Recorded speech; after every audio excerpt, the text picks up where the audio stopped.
welcome to my YouTube channel Biology Central. My name is Sameer Kulkarni and we are back again with another topic, phloem transport, flow from source to sink. So this is the third video lecture from this topic. I have already prepared and uploaded 2 video lectures on this topic on my YouTube channel, which will help you to understand the basics of this topic. Okay? So today in this video lecture we are going to understand how in plant body transport of food takes place. So I suggest you to watch this video lecture completely so as to understand this topic thoroughly. Okay, so let's start. Basically this particular topic, it is about transport of food in plants. So this topic will help us to understand the mechanism of transport of food in plant body from source to sink. Source से sink की तरफ कैसे transport होता है food का, ये समझने में हमको ये टॉपिक हेल्प करेगा आज. Okay, very important. Okay, from examination point of view, NEET examination point of view से ये टॉपिक बहुत इंपॉर्टेंट है. So let us start. देखिए, सोर्स टू सिंक कहा है हमने, किसके द्वारा? फ्लोएम के द्वारा. Okay, it is going to occur through the phloem. So this is going to be a transport process which is going to occur over a long distance. ये जो transport होगा फूड का, ये होगा over a long distance. Okay, so we can consider this as an example of translocation, that is long distance transport occurring through vascular tissue, that is phloem. Okay, कहाँ से कहाँ पर? Source to sink. See, basically source is the region.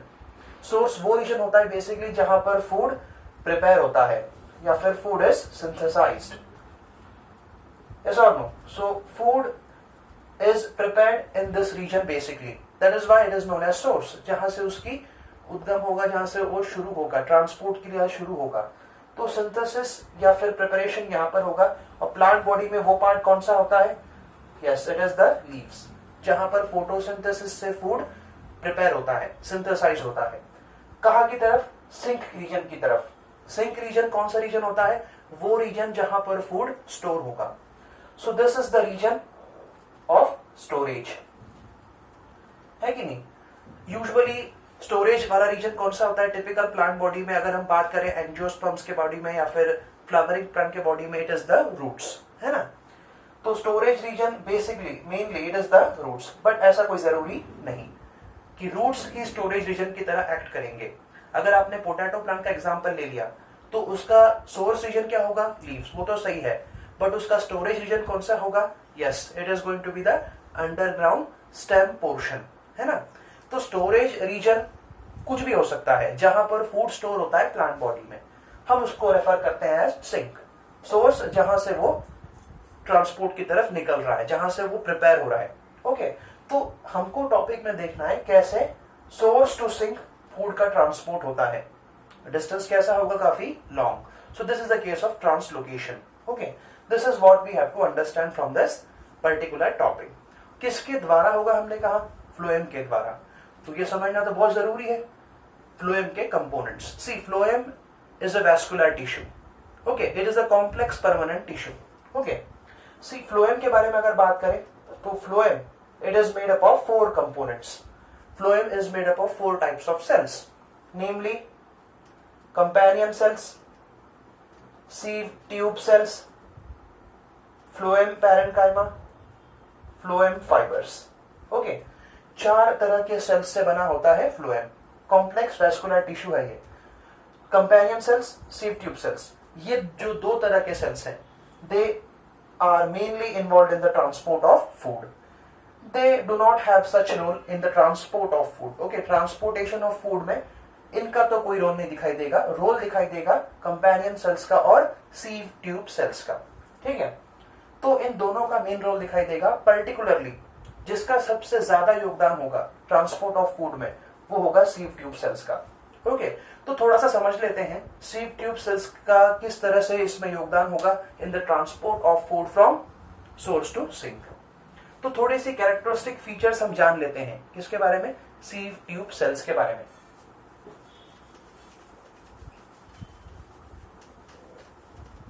सो ये जो सीव tube sales होते हैं इसको मैं अभी पूरा तरह से लिख देता हूं यहाँ पे, sieve tube cells. So they are long cells होते हैं, वो कॉलम लाइक होते हैं and they are arranged longitudinally one above the other. इनका अरेंजमेंट जो है प्लांट बॉडी में टिपिकली इस तरह से हम इसको अज्यूम कर सकते हैं।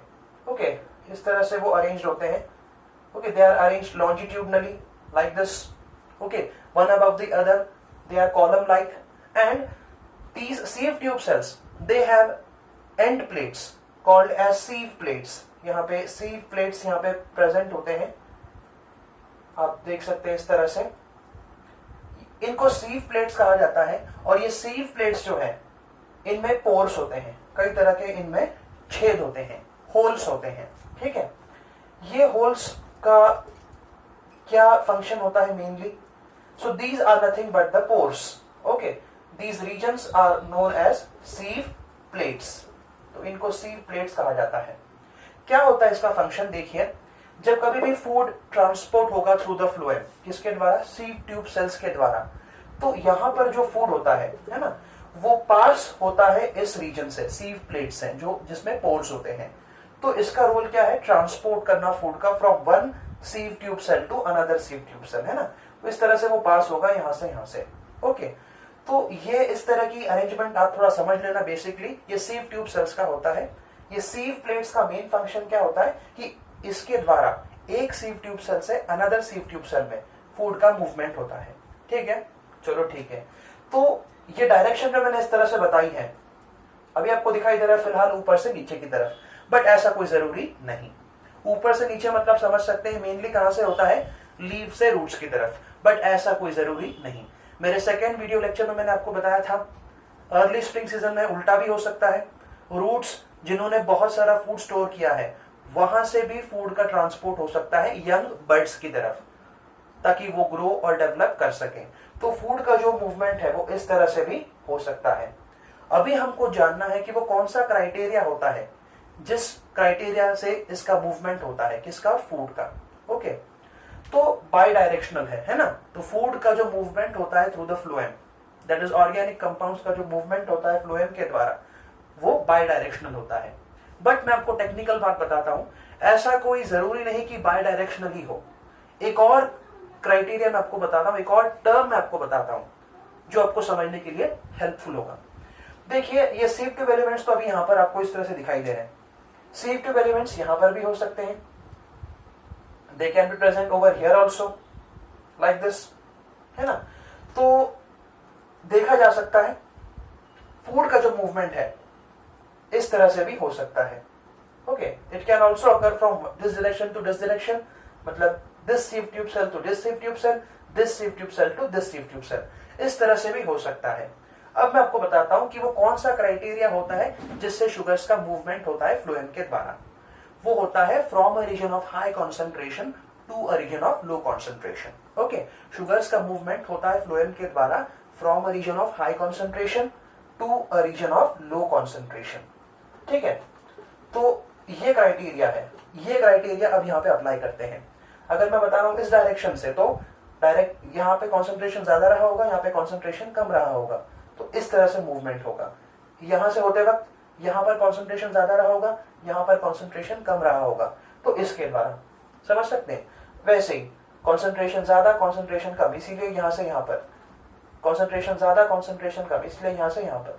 तो इस तरह से हम समझ सकते हैं कि अगर टेक्निकली बात करें तो फ्लोएम से जो फूड का मूवमेंट होता है, हम कह सकते हैं कि it is multi directional, isn't it. But ये जो लैटरल मूवमेंट है ना, ये बहुत लेस होता है। Okay, this occurs in very less amounts. Mainly जो ट्रांसलोकेशन है ना, वो इन दो डायरेक्शंस के अंदर होता है, ऊपर से नीचे या फिर कभी कभी नीचे से ऊपर। जैसे मैंने आपको केस बताया था अर्ली स्प्रिंग सीजन में, उल्टा हो जाता है। यंग बर्ड्स जो होते हैं, डेवलपिंग बर्ड्स, उनकी तरफ फूड ट्रांसलोकेट होता है रूट से। ठीक है, तो इसीलिए आपकी किताब में आपको बोला गया है फ्लोएम से जो फूड का ट्रांसपोर्ट होता है वो बाई डायरेक्शनल होता है, क्योंकि मेनली बाई डायरेक्शनल होता है, बट टेक्निकली ध्यान रखना it can be also multi directional. तो ये आपको आपके चैप्टर के इंट्रोडक्शन में ऑलरेडी मेंशन करके दिया है। ठीक है, कि फ्लोएम से जो ट्रांसपोर्टेशन होता है चीजों का, वो मल्टी डायरेक्शनल होता है। बट इस पर्टिकुलर टॉपिक में ऐसा मेंशन किया है कि फ्लोएम से जो फूड का ट्रांसपोर्ट है वो बाई डायरेक्शनल होता है। तो I hope this concept is clear to you. Phloem के द्वारा होगा, इनका मेन रोल होगा, इसका भी रोल होगा, but mainly this is going to be involve. Okay, अब ये तो बेसिक्स पूरे क्लियर हो गए आपको कि फूड का मूवमेंट होना है तो फ्लोएम से होना है, मेन रोल किसका आना है, सीव ट्यूब सेल्स का आना है। अब इसके बाद एक और कंसेप्ट पे हम फोकस करते हैं।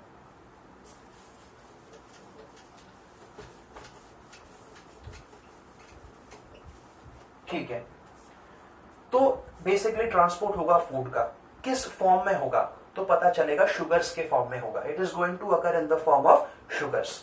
तो बेसिकली बात करते हैं सबसे पहले फूड का सिंथेसिस मेनली कहां पर होता है, लीव्स में, है ना। किस फॉर्म में होता है, it is going to occur in the form of glucose. Okay, it is going to occur in the form of glucose. This glucose is a monosaccharide sugar.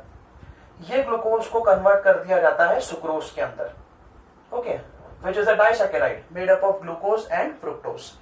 तो इसमें कन्वर्ट कर दिया जाए तो ये शुगर हो गई डाइसैकेराइड, एंड ये वो फॉर्म है शुगर की, sorry, this is that form of sugar which is going to be used for transport. So हम ये कहेंगे कि sucrose is the transportable form of sugar. This is transportable sugar. Reason why glucose के form में transport नहीं होता है, क्योंकि ग्लूकोज एक रिड्यूसिंग शुगर है। ओके, अगर इस फॉर्म में अगर उसको ट्रांसपोर्ट के लिए भेज दिया गया तो कोई भी दूसरा ऑर्गेनिक कंपाउंड रास्ते में इसके साथ रिएक्ट कर सकता है, और रिएक्ट कर जाएगा तो फिर वो डेस्टिनेशन पे कभी नहीं पहुंच पाएगा। सुक्रोज वो फॉर्म ऑफ शुगर होती है जो नॉन रिड्यूसिंग शुगर होती है। ओके, और नॉन रिड्यूसिंग शुगर का मतलब इट इज नॉन रिएक्टिव। कोई भी ऑर्गेनिक कंपाउंड इसके साथ रिएक्ट नहीं कर पाएगा और वो destination that is sink region में सक्सेसफुली पहुंच पाएगा।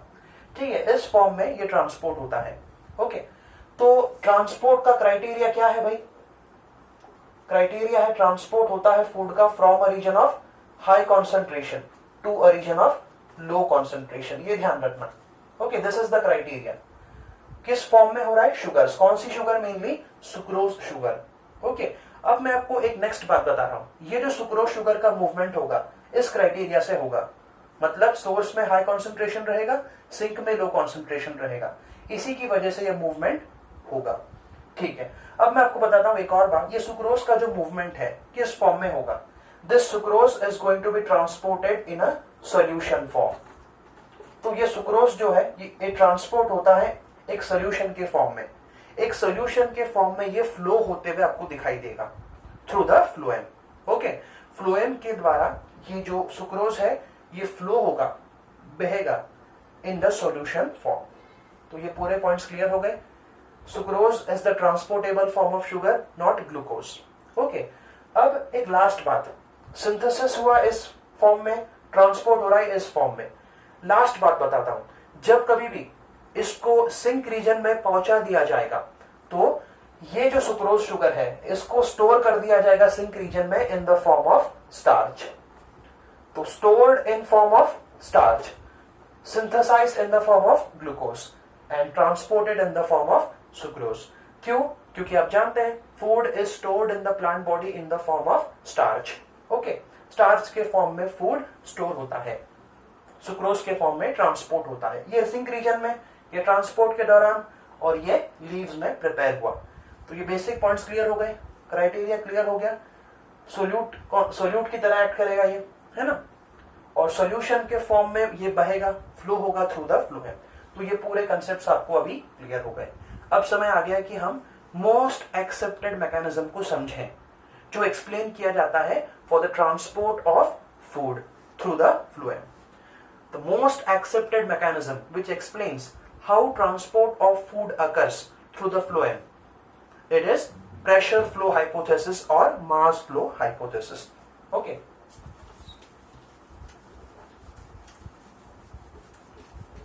so the most accepted mechanism which explains the translocation of food in the form of sugars, that is organic compounds, that mechanism is known as mass flow hypothesis। Okay, it is mass flow hypothesis or it is also known as pressure flow hypothesis। So this is the most accepted mechanism And what does this mechanism tells us? That is what we have to understand. According to this mechanism, इस mechanism के अनुसार organic compounds, that is sucrose, है ना, वही तो है transportable form. So organic compounds, that is sucrose, it flows in a solution form in the sieve tubes of phloem. Okay, so इस mechanism के मुताबिक organic compounds, that is sucrose, ये transport होता है, flows in a which form? In a solution form. एक solution के form में ये flow होता है, किसमें? In the sieve tube cells of phloem. In the sieve tube cells of phloem. तो but what is the reason जिसकी वजह से ये flow हो रहा है?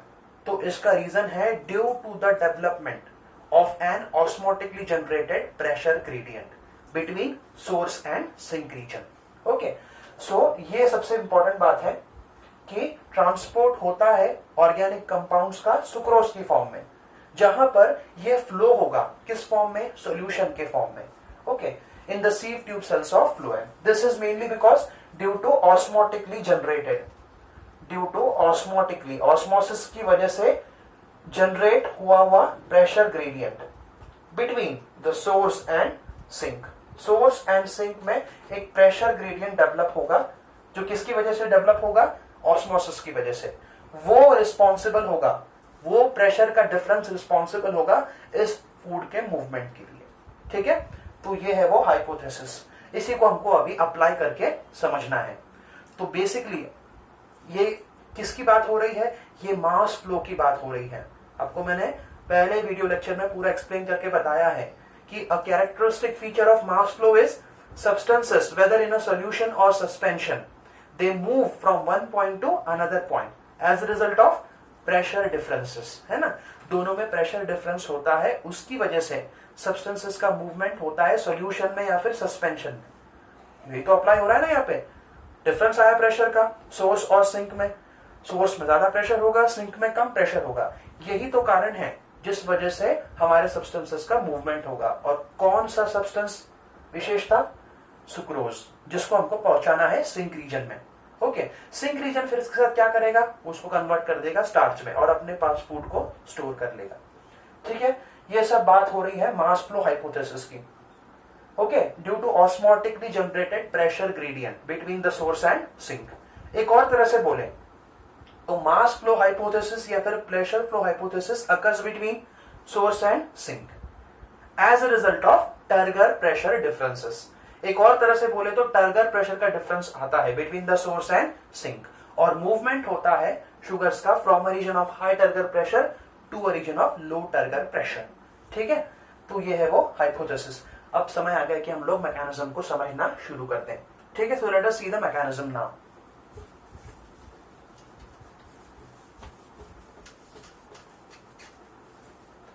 सो कहां से कहां पर? सोर्स से सिंक की तरफ.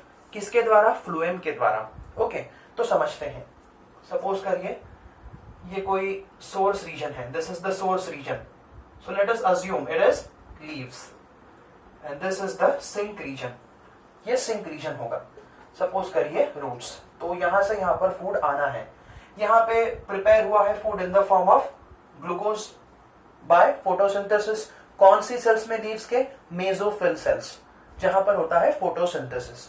ये ग्लूकोज कन्वर्ट कर दिया गया सुक्रोज के अंदर, जो कि ट्रांसपोर्टेबल फॉर्म ऑफ शुगर है, नॉन रिड्यूसिंग शुगर है ना, ध्यान रखना. तो ये सोर्स है, लीव्स है. अब इसके तुरंत बाजू में यहां पे आपको कंपेनियन सेल्स दिखाई देंगे फ्लोएम के. So these are the companion cells of phloem. तो यहां पे ये सुक्रोज को ट्रांसपोर्ट कर दिया गया. यहां पे शुगर कॉन्सेंट्रेशन ऑलरेडी ज्यादा था, यहां पे एज कंपेयर टू हियर थोड़ा कम था. तो कौन सा ट्रांसपोर्ट काम आएगा? बता सकते? लो टू हाई के लिए कौन सा ट्रांसपोर्ट काम आता है? एक्टिव ट्रांसपोर्ट, है ना. तो ये फ्लोएम का हमारा कंपेनियन सेल्स है. इसमें एटीपी यूज हुई है, एटीपी हैज बीन यूज्ड, है ना. एटीपी एनर्जी का इस्तेमाल हुआ है, एक्सपेंडिचर हुआ है एटीपी का, और इस तरह से शुगर दैट इज सुक्रोज को ट्रांसपोर्ट कर दिया कंपेनियन सेल्स में. कंपेनियन सेल्स के तुरंत यहां पर नजदीक आपको दिखाई देंगे सीव ट्यूब सेल्स. जैसे कि मैंने बताया था, they are present in the form of a column.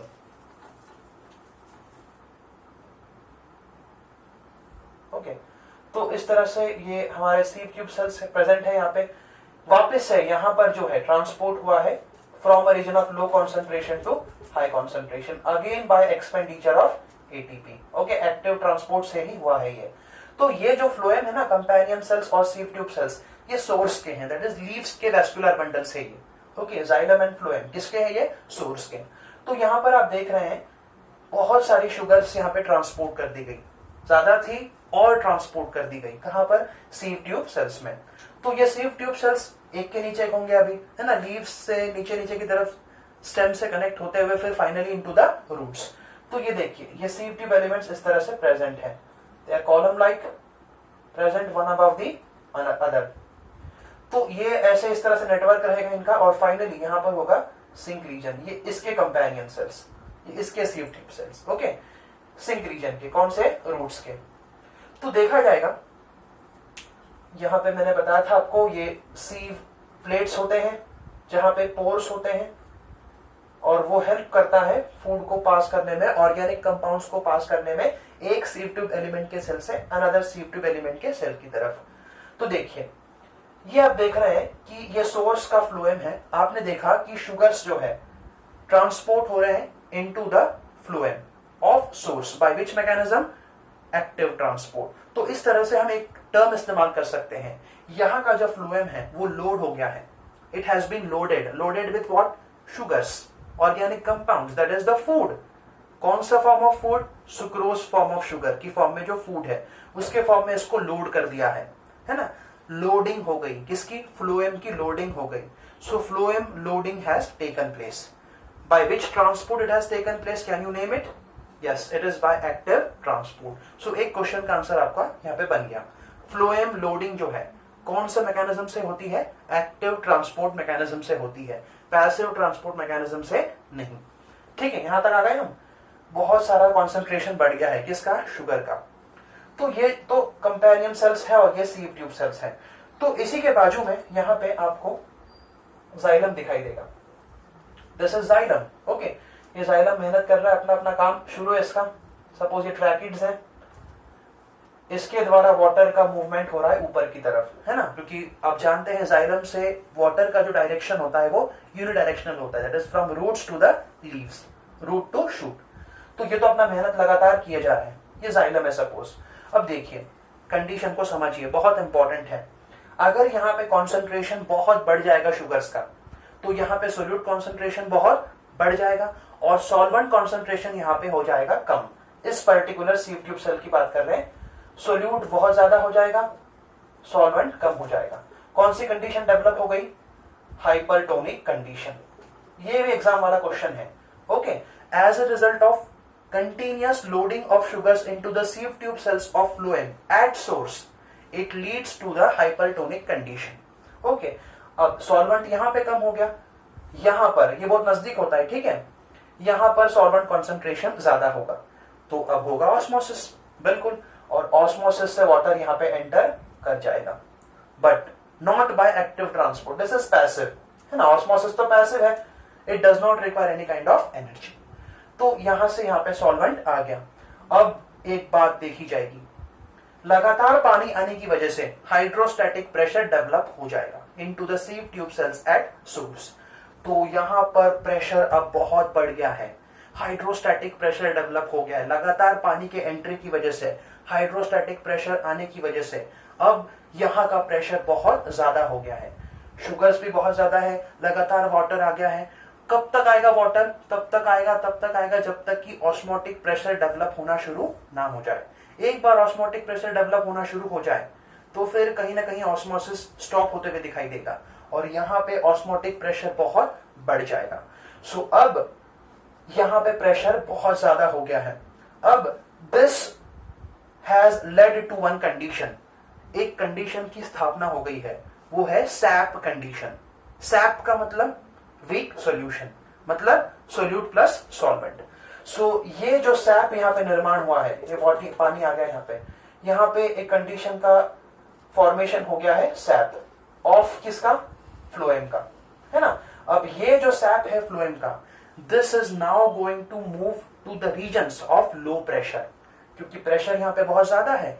अब ये मूव करेगा to the regions of low pressure. और कहां पर होगा लो प्रेशर? यहाँ पे।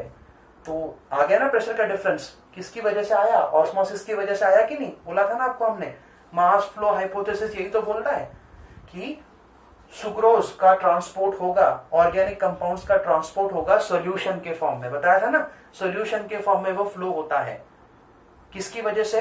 As the result of osmotically generated pressure gradient between the source and sink. किसकी वजह से? ऑस्मोसिस की वजह से। सो अब ये जो सॉल्यूशन है containing the sucrose and high amount of water, now it starts to move towards the regions of low pressure, low pressure की तरफ। एक और बात पे ध्यान देना, यहाँ पे कॉन्सेंट्रेशन बहुत ज्यादा है शुगर्स का और सिंक रीजन में कॉन्सेंट्रेशन बहुत कम है। तो क्राइटेरिया ये भी फॉलो हो गया, from higher concentration to lower concentration sugars का मूवमेंट होते हुए आपको दिखाई देगा। तो ये सीव ट्यूब सेल से ये सीव ट्यूब सेल की अगर बात करें तो यहाँ पे जो कॉन्सेंट्रेशन है शुगर्स का वो कंपैरेटिवली लेस होगा as compare to this sieve tube cell. तो शुगर्स मूव कर जाएंगे यहाँ से यहाँ पर, बट यहाँ पे कोई एनर्जी नहीं लगेगी। तो ये कैसा प्रोसेस हुआ? Passive transport, no expenditure of energy. As कम ज्यादा हो गया, फिर यहाँ पे कम हो जाएगा, फिर यहाँ से यहाँ पर मूव करेगा अगेन बाय पैसिव ट्रांसपोर्ट, यहाँ से यहाँ पर मूव करेगा again by passive transport. But now when it comes to the sink region, अब सिंक रीजन की जब बात होगी तो सिंक रीजन में जो अनलोडिंग होगा, मतलब शुगर्स को अभी हमको अनलोड करना है कहां पर? In the regions of sink, particularly कौन सा है यहाँ पे? Root reason.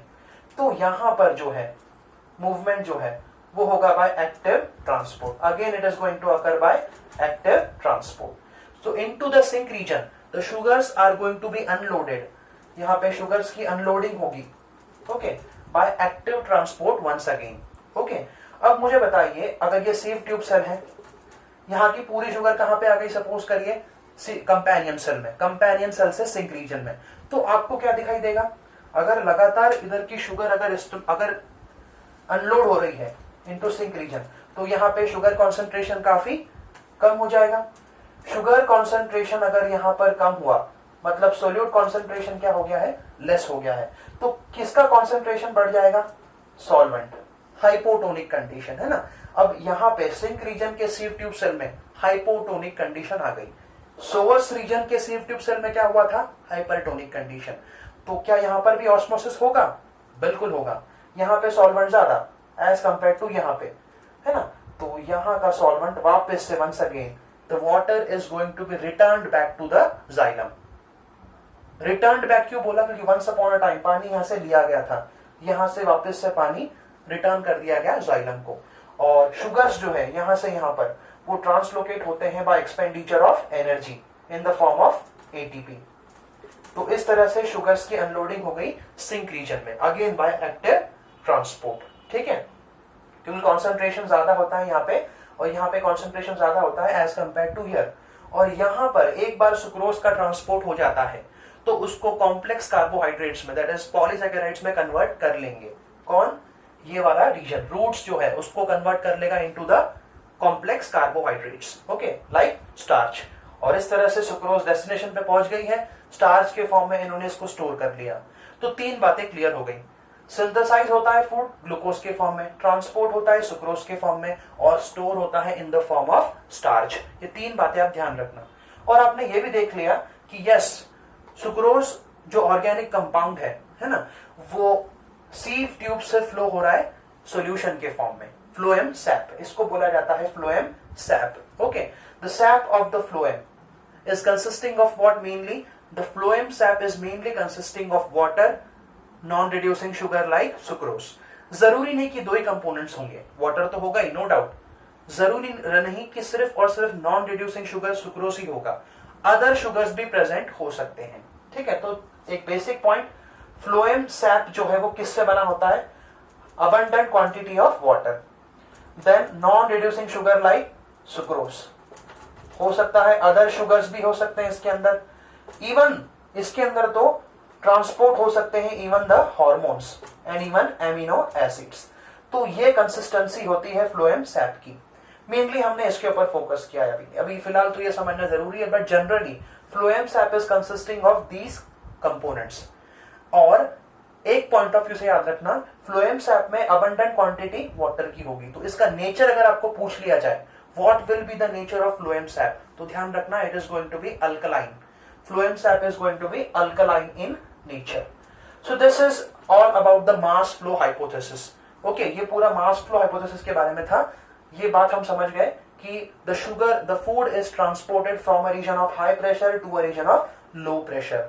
ओके, एक और पॉइंट ऑफ व्यू से मैंने बताया था, from a region of high turgor pressure to a region of low turgor pressure. यहां पर टर्गर प्रेशर काफी ज्यादा होगा, क्योंकि टर्गर प्रेशर किसकी वजह से आता है, एंट्री ऑफ वाटर की वजह से, है ना। पानी यहाँ पे आया बहुत सारा, यहाँ का टर्गर प्रेशर ज्यादा हो गया और यहाँ का टर्गर प्रेशर कम होता है। ठीक है, देखो कम हो गया ना, पूरा का पूरा पानी यहाँ पे चला जाता है, तो यहाँ का टर्गर प्रेशर कम होता है, यहाँ का टर्गर प्रेशर ज्यादा होता है, तो ये ज्यादा से कम की तरफ। ओके, प्रेशर ग्रेडियंट आया, किसकी वजह से आया, समझ में आया, प्रेशर ग्रेडियंट आया ऑस्मोसिस की वजह से। इसीलिए हमने कहा था आपको कि मास फ्लो हाइपोथेसिस में organic compounds that is sucrose, वो फ्लो होता है, वो बहता है एक सॉल्यूशन के फॉर्म में। ओके, किसमें, sieve tube cells of phloem में। देख रहा है ना, due to osmotically generated pressure gradient between the source and sink region. ठीक है, सो ये पूरा मैकेनिज्म आपको समझ आ गया होगा। ये मानते हुए ये टॉपिक तो यहाँ पे समाप्त हो गया है, बट कुछ बेसिक बातों पे ध्यान रखना कि 3 स्टेप्स में काम हो रहा है। फ्लोएम लोडिंग पहला स्टेप, ट्रांसपोर्ट तीसरा, फ्लोएम अनलोडिंग। 3 स्टेप्स में ये मैकेनिज्म हो रहा है, लोडिंग ट्रांसपोर्ट अनलोडिंग, है ना, loading transport unloading. Loading active transport, transport जो है यहाँ के द्वारा ये पैसिव है, ये तो आपको ध्यान रखना है नहीं। Unloading again bye active transport. Okay, तो एक विशेष पॉइंट बताते हैं थोड़ा सा सीव ट्यूब सेल्स के बारे में। सीव ट्यूब सेल्स के जो वैक्यूल्स होते हैं, यस, सेंट्रली प्लेस्ड होते हैं, लार्ज वैक्यूल्स होते हैं, उन वैक्यूल्स को टोनोप्लास्ट मेम्ब्रेन नहीं होती है। Tonoplast membrane is absent in the vacuoles of sieve tube cells. That is why these sieve tube cells support the mass flow of sugar. इसीलिए ये sieve tube cells support करती है mass flow of food, that is sucrose. So this is all about it. Okay, examination point of view से topic important था. I hope it is clear to you. If you have any questions, you can ask in the comment section. That's all for today. Okay, bye bye.